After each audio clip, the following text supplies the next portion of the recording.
किसी गांव से एक आदमी गुजर रहा था, उसके पास में रहे होंगे 19-20 ऊंट। ऊंट लेकर के जा रहा था, पुराना जमाना, राजस्थान की बात है। ऊंटों को लेकर के चला जा रहा था। रात हो गई तो उसे ठहरना पड़ा। जैसे ही रस्सियां निकाली थैला से, झोला से, तो 18 ऊंटों को तो बांध दिया, पर एक ऊंट रह गया। क्योंकि या तो उसे लगा कि हम रस्सी ला नहीं पाए, या रस्सी कहीं गिर गई। अब वो बड़ी टेंशन में पड़ गया कि इस ऊंट को बांधा कैसे जाए। वेद प्रकाश ध्यान से सुनना। वो आदमी, सामने एक झोपड़ी में आदमी रहता था, पड़ोसी, सराय में रहने वाला एक झोपड़ी वाला आदमी था।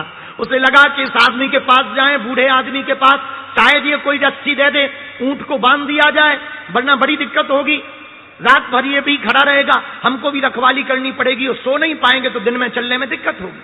तो वो पड़ोसी के पास गया, जहां रुका था, उस झोपड़ी में गया, तो प्रार्थना की कि क्षमा करो, मैं एक यात्री हूं और मैं 19 ऊंटों का जत्था लेकर के जा रहा हूं, और मेरे पास 18 ऊंटों की रस्सी तो है, लेकिन एक रस्सी गिर गई। तो अगर आप बुरा ना मानो तो सुबह तक के लिए मुझे रस्सी दे दो, कल मैं जाऊंगा तो रास्ते में कहीं से खरीद लूंगा।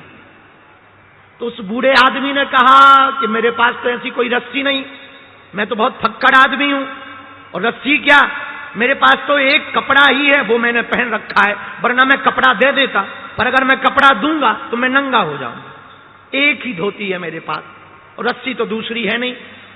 तो इस आदमी ने कहा कि अब तो बड़ी दिक्कत हुई, लगता है मुझे रात जागना पड़ेगा, लगता है मेरी रात आज व्यर्थ जाएगी। तो उस बूढ़े आदमी ने बुला के कहा, इधर आओ, सुनो, तुझे पता है कि रस्सी नहीं है, ऊंट को थोड़ी पता है। तो बोले मैं करूं क्या? बोले कुछ करने जैसा है, तू एक काम कर, जैसे रस्सी बांधता है वैसे ही नाटक कर, झूठ मूठ का एक खूंटा गाड़, उसके गले में हाथ लगा ताकि उसे लगे कि रस्सी बांध रहे, और झूठ मूठ के खूंटे के पास जाकर झूठ मूठ की रस्सी बांधने का नाटक कर। ये तुझे पता है, ऊंट को थोड़ी पता है। उसने कहा ऐसे में हो सकता? बोले तू करके तो देख, ट्राई अगेन।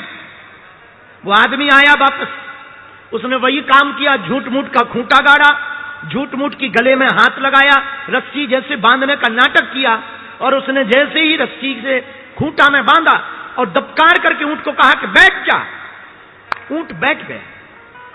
इसको लगा कि बहुत अच्छा उपाय है, बड़ा प्यारा उपाय है, और पूरी रात आराम से गुजर गई। सुबह हुआ तो बाकी 18 ऊंटों को उसने रस्सी खोली, रस्सी थैले में फिर से भरी। अब 19वें ऊंट को वो 1 घंटे तक उठाता रहा, वो उठे ही ना। अब ये आदमी बड़ा परेशान, ना वो चले ना वो उठे। तो इस आदमी को लगा कि हो सकता जो बूढ़ा दादा रहता है झोपड़ी में, वो कोई तंत्र मंत्र जानता है, और उसने रात को कोई ऐसा तंत्र मंत्र बता कर दिया है कि अब ऊंट उठ नहीं रहा। तो वो भागा भागा गया कि क्षमा करो, मैं रात को भी आया था, मैं सुबह फिर आ गया। तो बूढ़े दादा ने कहा कि क्यों आए हो? बोले बड़ी बात तो कुछ है नहीं, आपने रात को जिस ऊंट को झूठ मूठ की रस्सी बांधने को कहा था मैंने किया, और आपकी कृपा से काम तो सफल रहा, लेकिन अब एक नया लफड़ा फंस गया। बोले क्या? मैं सुबह से 2 घंटा हो गया ऊंट को उठाने की कोशिश कर रहा हूं, वो उठ नहीं रहा। तो बूढ़े दादा ने कहा कि अरे मूर्ख, अरे पहलवान, तूने जैसे रस्सी बांधी थी वैसे खोल तो उस आदमी ने कहा कि जब बांधी ही नहीं थी तो खोलूं क्या? बोले यही तो मैं कहना चाहती हूं, जो बांधी थी वही खोल दे। और आदमी वापस आया, उसने ऊंट की रस्सी खोली, और ताज्जुब ये रहा कि ऊंट उठ भी गया और चला भी। अब बताओ, रस्सी थी भी नहीं और रही रात भर, रस्सी खोली भी नहीं और ऊंट खुल गया। यही वेद प्रकाश तुम्हारा और हमारा हाल है, और पंचकुला के पागलों, यही तुम लोगों का हाल है। हमने झूठ मूठ के रिश्तों को अपना रिश्ता बना लिया है, तो हम लोग फंसे हुए हैं। ये रिश्तों की डोर को तोड़ दी जाए। इस दुनिया में कोई भी बंधन है नहीं है, न किसी से कोई बंधन है। हमने मान लिया तो बंधन है। तो तुमने पूछा कि बंधन से मुक्त कैसे हूं? एक ही उपाय है, अगर तुम कहीं बंध गए हो तो तुम मुक्त होना भी प्रारंभ करो कि इस दुनिया में कोई अपना नहीं है। इसलिए अक्सर हम एक गीत की लाइनें बहुत बोलते हैं, नाता एक राम जी से, नाता एक राम जी से, दूजा नाता तोड़ दे, आशा एक राम जी से, पर दूजी आशा छोड़ दे, नाता एक। अगर आपको अपना संबंध बनाना ही है, नाता जोड़ना ही है, तो वेद प्रकाश राम जी से नाता जोड़ो। राम जी से नाता जोड़ोगे सब अपने हो जाएंगे। तुम संसार से नाता जोड़ोगे, फुटकर फुटकर फुटकर बनाते ही रहोगे अपने, और एक दिन सब ताश की गड्डी की तरह बिखर जाएंगे। लेकिन अगर तुम राम जी से नाता जोड़ लोगे तो तुम्हें दुनिया को अपना बनाने की जरूरत नहीं है, पूरी दुनिया तुम्हारी हो जाए। और आपने पूछा कि बंधन की मुक्ति का उपाय क्या? बंधन की मुक्ति का यही उपाय है। फिर भी हम एक सूत्र दे देते हैं। अगर तुम लोग हमारी आज की ये कथा सुनोगे तो शायद बहुत लोग संन्यास लेने की सोच लें, तो हम तुम्हें सन्यासी नहीं बनाना चाह रहे, वरना तुम्हारी लुगाइयां हमारे ऊपर FIR करेंगी कि बागेश्वर बाबा की कथा सुनने गए थे और बाबा ने छुड़वा दिया घर बार। नहीं नहीं नहीं, हम आपको एक उपाय और दे सकते हैं। अगर हमारी अब तुम मानो तो तुम घर में भी रहोगे और भगवान के भी रहोगे, लुगाई के भी रहोगे और भगवान के भी रहोगे, बच्चों के भी रहोगे और भगवान के भी रहोगे, संसार के भी रहोगे और परमात्मा के भी रहोगे, महात्मा के भी रहोगे और परमात्मा के भी रहोगे, अपने निजी लोगों के भी रहोगे और सबके रहोगे। अगर वो उपाय जानना चाहते हो तो एक सूत्र है, जिंदगी में उतार लेना, तुम तन से संसारी हो जाओ, मन से सन्यासी हो जाओ। बहुत सटीक सूत्र है। तुम तन से तो संसारी रहो पर मन से सन्यासी हो जाओ। तुम्हारा मन ऐसा रहे जैसे कोई सन्यासी चला आ रहा हो, माथे पर तिलक हो या ना हो, पर वाणी में उसकी याद जरूर होनी चाहिए। गले में माला हो या ना हो, कोशिश पर होनी चाहिए, पर ना भी हो चल जाएगा, पर याद रहे हिंदुत्व फीका नहीं पड़ना चाहिए। मेरे पागलो, तुम अगर तन से संसारी मन से सन्यासी रहोगे, जीवन तुम्हारा सुधरा रहेगा। एक बात और जो कहने जैसी है, आपने पूछा है कि बंधन से मुक्त कैसे हो। देह को मैं मत मानो, तै में तोर तोर में माया। एक पेड़ पर की डाली पर दो तोता बैठे, एक तोता ने पेड़ को अपना मान लिया।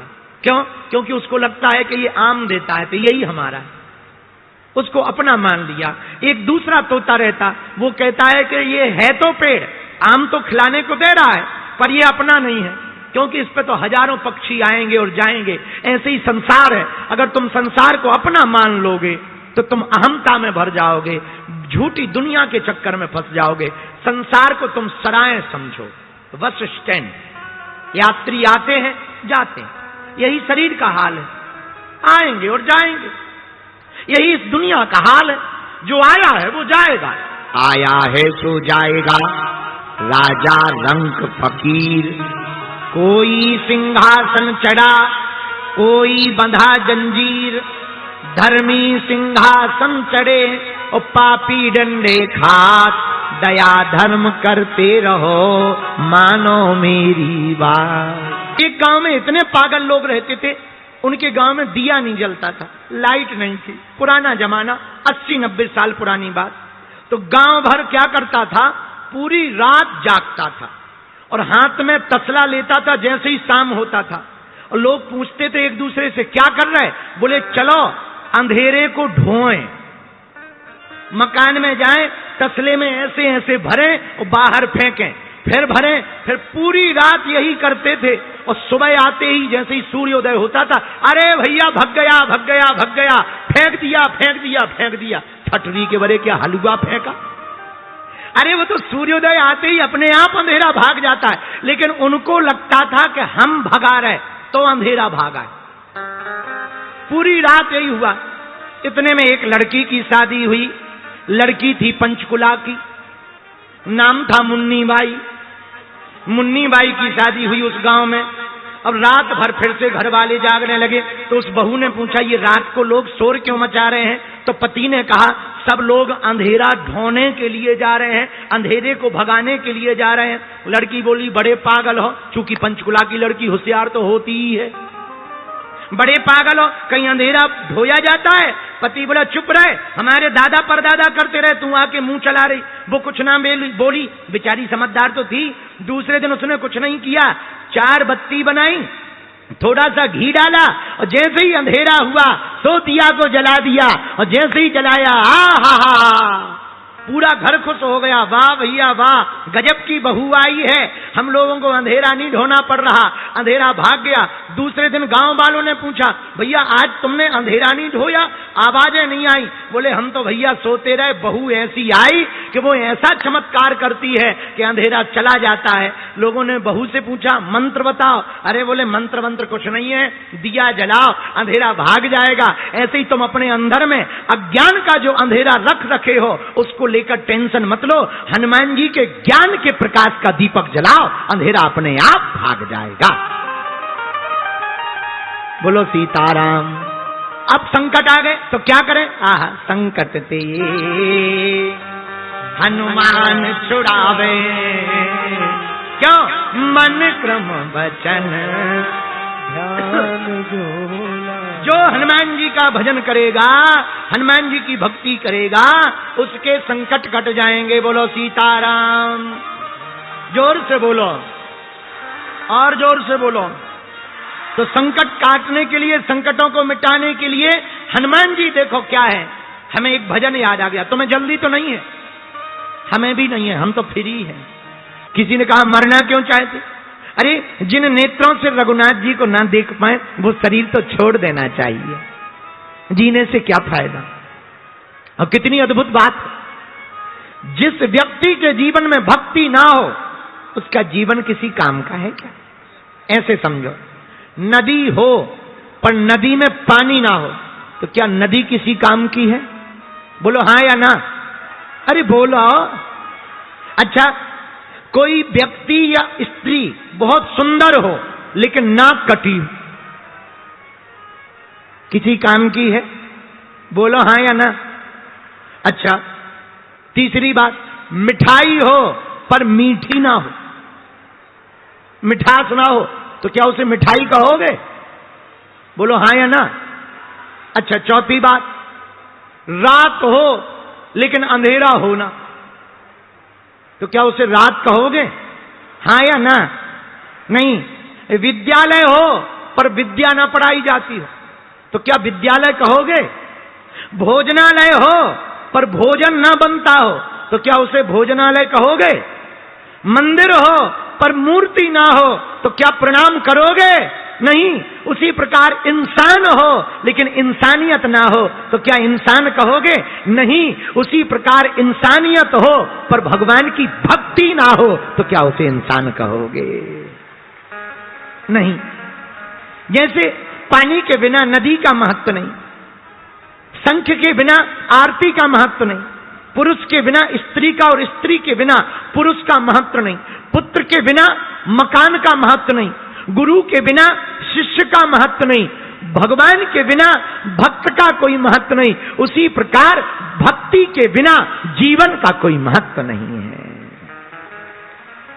भक्ति नहीं तो जीवन किस काम का? भक्ति जीवन में न आवे प्रिय श्रोताओं तो जीवन मिलना ना मिलना। अच्छा, तुम क्या इसीलिए पैदा हुए हो कि जन्म लिया, बड़े भय, बड़े और पढ़े, पढ़ने गए, बीए की, नौकरी की, लुगाई मिली, बच्चे भय और मर गए? क्या इसीलिए तुम्हारा जन्म हुआ? ना ना ना, केवल इसलिए जन्म नहीं हुआ। बोले फिर किस लिए जन्म हुआ? संत कहते हैं मेरे पागलो, भगवान ने जन्म तो भगवान को पाने के लिए जन्म दिया है। जीते जी भगवान को जान जाओ, जीते जी भगवान को पा जाओ। अब तुम लोगों ने वृथा जीवन बहुत खो दिया भैया, बहुत समय गवा दिया। रात गवाई सोए कर, दिवस गवाया खाए, हीरा जन्म अनमोल था कौड़ी बदले जाए। व्यर्थ गवा रहे हो, सो कर गवा रहे। कुछ लोग खा कर गवा रहे हैं, अपना खा रहे, दूसरे का भी खा रहे और तीसरे का भी खा रहे, घर भर का खा रहे, समाज का खा रहे, देश का खा रहे, फिर भी पेट नहीं भर रहा है, फिर भी खा रहे। उनसे कहो जो खाना चाहिए वही खाओ। नहीं, आदमी एक ऐसा है। अच्छा, तुम कभी विचार करना, एक बात बताओ, शेर कितने भी दिनों का भूखा हो, 1 महीने का, 2 महीने का, तुम उसके सामने पिज्जा रख दो, खाएगा क्या? बोलो। हाँ या ना? अच्छा, गाय कितने भी दिन की भूखी हो, मांस रख दो, क्या खाएगी? बोलो बोलो। नहीं।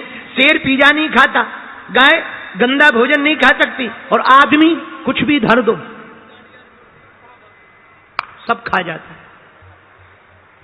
एक आदमी ऐसा है, कुछ भी धर दो सब खा जाता है, और ज्यादा समझाओगे तुम्हारा भेजा खा जाएगा। हाँ, ज्यादा उसे ज्ञान दोगे तुम्हारा भेजा खा जाएगा। आदमी बहुत विचित्र है। इसलिए हम एक प्रार्थना तुम लोगों से करना चाहते हैं। आज हम एक बात पढ़ रहे थे, है तो थोड़ी सी कड़वी, पर बुरी लगे तो लगने दो। हमें क्या करना? आजकल सांप बेरोजगार हो गए, सांप बेरोजगार हो गए। तो हमने सांपों से पूछा, पंचकुला का ही था हम, सांप तो पंचकुला में ही पाए जाते हैं। हमने सांपों से पूछा, आजकल तुम काम धाम नहीं करते, सांप बेरोजगार हो गए क्योंकि कुत्ते काटने लगे। और कुत्ते भी आजकल काम नहीं करते हैं क्योंकि आदमी के तलवे चाटने लगे। हाँ, सांप काटते नहीं है, बेरोजगार हो गए। हमने पूछा क्यों नहीं काटते? बोले आदमी ही इतना आदमी को काट रहा है कि हमारे जहर की जरूरत ही नहीं। सांप कह रहा है कि हमारे जहर की जरूरत नहीं, आदमी ही आदमी को काट रहा है। मेरी प्रार्थना है हाथ जोड़कर, तुम अपने बच्चे को बीए पढ़ाओ, एमए पढ़ाओ, पीएचडी पढ़ाओ, डीएड करवाओ, बीएड करवाओ, शिक्षा में भेजो, कलेक्टर बनवाओ, आईपीएस बनाओ, पर एक प्रार्थना है, उनको सबसे पहले इंसान बनाओ, कट्टर हिंदू बनाओ। भैया, तुम्हारी बेटी या बेटा पढ़ लिख कर बड़ा हो गया, लेकिन अगर वो इंसान नहीं बन पाया तो उसकी पढ़ाई लिखाई नौकरी किसी काम की नहीं है। तुम्हारी बेटी या बेटा तुम्हें छोड़कर चले जाएं, उसे संस्कार ना दे पाए कि तुम्हारे साथ रहें, उसकी पढ़ाई और तुम्हारी मेहनत किसी काम की नहीं है। तुम अपने बच्चों को खूब पढ़ाओ, पर उनको संस्कार देना मत भूलो, ताकि बच्चे बड़े होकर के हिंदू नहीं कट्टर हिंदू हो जाएं। और तुम्हारी बेटी या बेटा, कई देश के घर बर्बाद हो रहे हैं, बुरा मत मानना, इस देश के हजारों घर बर्बाद हो रहे हैं। बेटियां दूसरे मजहब वालों पर भरोसा कर रही हैं, दूसरे मजहब वालों को स्वीकार कर रही हैं। भैया, हम प्रार्थना करते हैं, अपनी अस्मिता को बचाए रखो, अपने देश को बचाना है। देश का नाम हिंदुस्तान है, हिंदुस्तान को बचाना है तो हिंदुओं को बचाना जरूरी है।